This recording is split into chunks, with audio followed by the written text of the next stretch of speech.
Hello and welcome. Today we will start the next topic, that is recording. We just practiced the recording of the transactions. I will definitely be sending you an example for practice in which you have to practice for the double entry which I explained earlier. Now we shall discuss that how actually transactions move, and then how we post the transaction which we entered as a double entry into their corresponding ledgers, which is actually the second aspect of the accounting known as the analyzing and classification. We shall classify the transaction according to their corresponding ledgers. But before that, let's see are what is the flow of the transaction. This is very important because as we will move through our process of transactions, recording, classification, then summarizing, and then preparing financial statements, you must bear in mind over the overall flow of the transaction. So first of all, there are some source documents. Source document is a document which actually generates some transaction, or the recording sequence initiates from this document. This is the source from where we start the recording. In the case of sale, it could be the invoice. In case of sales return, it could be a credit note, or even in case of purchase, it could be a purchase order when we place an order, or when we receive invoice. That is the time which we start recording the transaction. So these are the source documents. So once we get a source document, we record this transaction in the books of prime entry. Now, books of prime entries are actually, these are the books, primary books in which entries are made. So we have 7 books of prime entries. Number 1 is sales day book, and the second is sales return day book. Sometimes if the business is smaller, we have the one book for both these actions.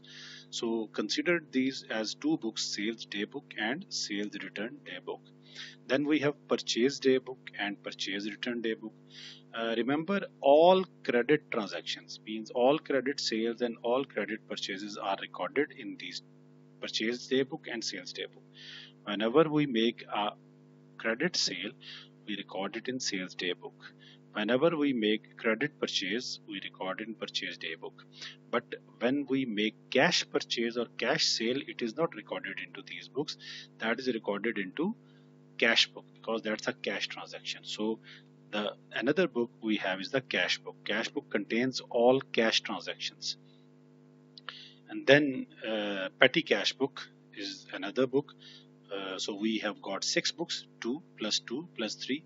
Petty cash book is a book where we record our petty cash expenses. Petty cash is the small amount of cash kept inside the premises of the business, so that if we have to incur very small expenses like preparing tea for some guests, purchasing some postage stamps, so we don't have to run or rush towards the bank for these petty transactions. So for that purpose, we do have some small cash in our business, that is known as petty cash. And then is the general journal. General journal is the book where we record every that a transaction which does not relate to any other book. Any transaction which does not relate to any book, that is recorded in general. In general, we normally record the correction of errors in this book.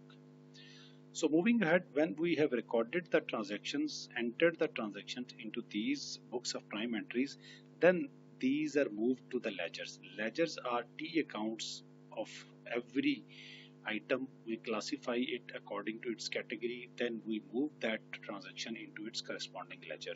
Ledger means T account. So we have 5 types of ledger.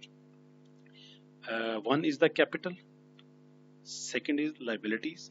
So we have some ledgers of liabilities. There might be multiple ledgers of liabilities. For example, if we have to give some bank loan, so there would be a D account of bank loan.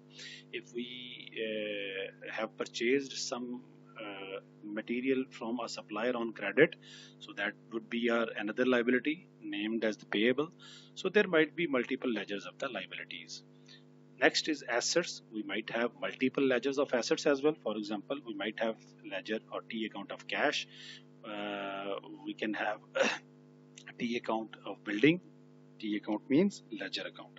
We might have ledger account of machinery and etc. for many other assets as well. We will have. Then is the income. So we can have a sales ledger, which is actually the income ledger. We can have interest income ledger. We can have discount received ledger. These all ledgers are of income ledgers. Then expenses.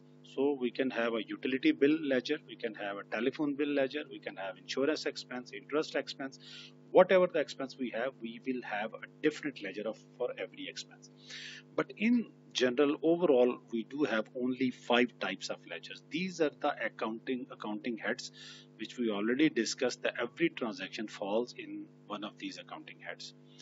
So once ledgers are prepared, then this action, if I repeat the definition of accounting, that is recording. So this is recording in the books of prime entry.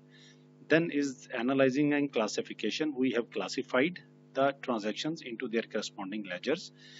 Then we will make a summary. If we need to recalculate it, we can make a summary. Summary is a trial balance, means we will extract the balances of all the ledgers and make a list. So that is not a legal requirement really, because we can prepare the financial statements from here. The final aspect of the definition is presentation. So we have to present the information in 2 statements. Number 1 is statement of financial position. That consists of capital, liabilities and asset. Third is the asset, which is actually not shown in this path. So statement for financial position contains capital, liabilities and assets, and the statement of profit and loss contains income and expenses. So assets are not part of the SOFP. So let me correct this error. This is actually part of this. So now it's okay.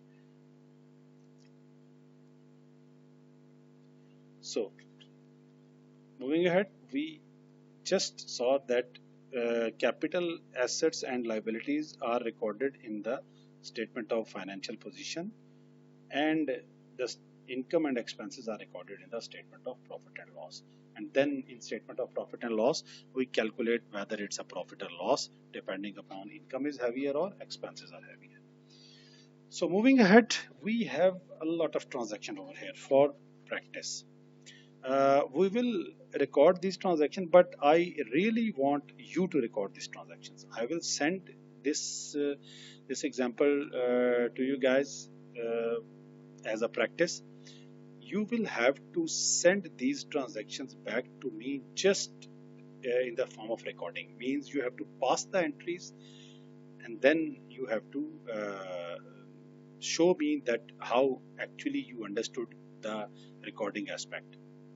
Then we will make the ledgers. So let's say recording, if I talk about the recording aspect. So first transaction is John started business with 500,000 in the bank, 800,000 building and 300,000 machinery. So Mr. John has started a business with 3 types of capital. So actually this transaction can be recorded as a compound entry, means business has received 500,000. This is increase in asset. So that's why I have debited it. The name of the asset is bank. Business has received 800,000 in the form of building. Building is an asset, so an asset has been increased. Business has received 300,000 in the form of machinery, and machinery is an asset, so asset has been increased and I have debited it. And all these 3 assets are invested in the business by the owner, so these are all capital. So capital has been increased, so I have credited. So this is a transaction.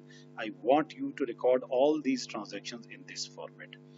So next step which we have to do is to post these transactions into ledgers. I will explain you 2 or 3 transactions, then next you have to do it. Okay, let me explain you for it.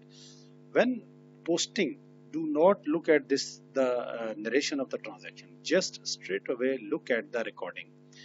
First we have debited bank. Okay, make an account of bank. Prepare a T account of bank. Debited bank. So we have debited 500,000. So record 500,000 on the debit side.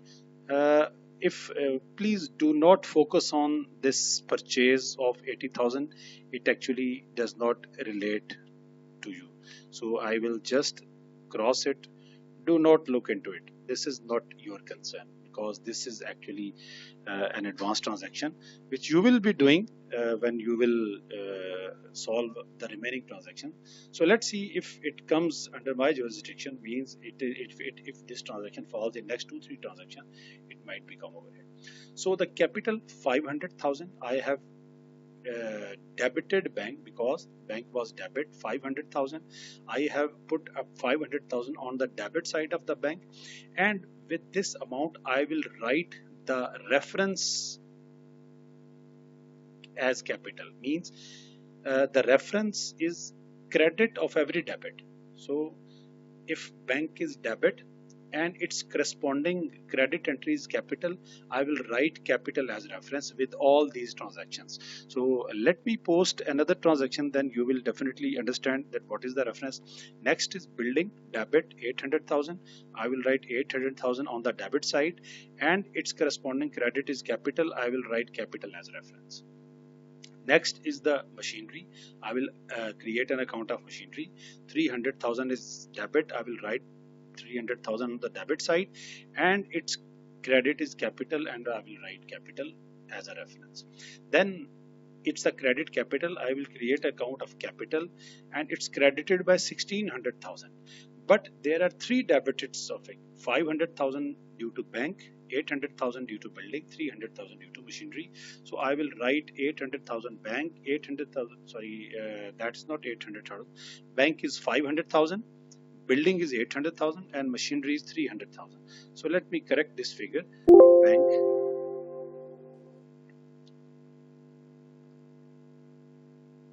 in the bank it is not 800,000, this is 500,000. So the figure is corrected. So let's continue from the point where we left. So this is the transaction. Now this first entry, which was a compound entry, it has been posted into all of its ledgers. This transaction is posted into all the ledgers. Now moving forward to the next transaction. Next transaction is he made purchases for 170,000 from J Brown by paying 80,000 through check and promising to pay the remaining amount within 20 days. John has been offered for a discount of 15% if he pays within a specified time. Now this transaction, initially we will record it as a purchase transaction. When he will pay, then we will see whether he qualifies for discount or not. So initially it's a purchase transaction. So purchase is always a debit entry, 170,000 purchases, because it's an increase in expense, and credit cash because paying through 80,000 by check. So instead of cash, we should write it as bank. So this is not a cash, this is actually a bank. So let me clear it and write it as a bank, because we have paid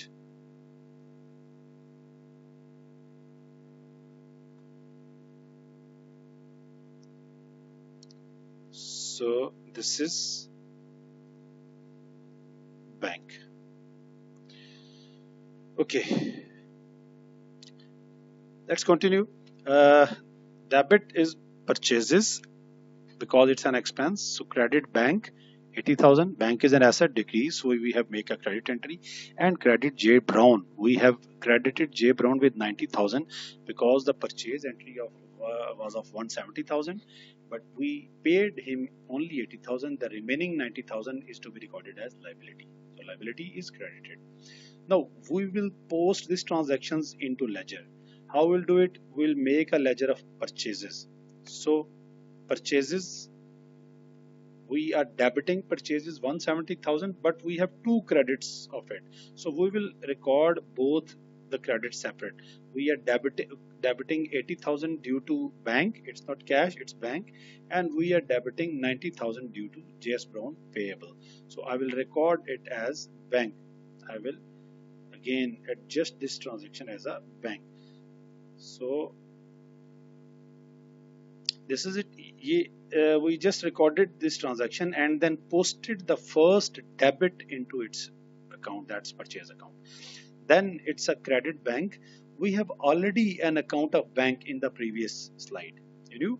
So that was the 80,000 on the credit side of the bank. So if I move to the previous slide, so you see here it is per bank credit, and the reference is purchase. Reference is purchase because there is debit, corresponding debit entries purchases.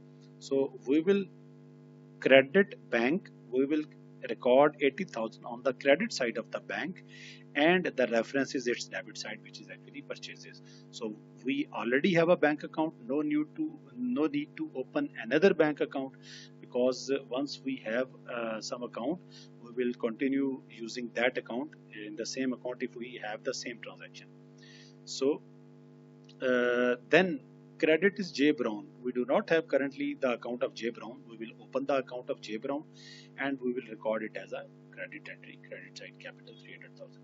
So this is it. I just want you to pass all these entries, then post these entries into their corresponding ledgers. If you have any query, you can discuss that to me, but I really want you to send these transactions back to me so that I can see that how you are performing. Then once I will receive these transactions back with the T accounts, it's okay, you can do it on your notebook with ball pen, but once I will receive this, then we shall move forward. So till then, take care, goodbye, see you.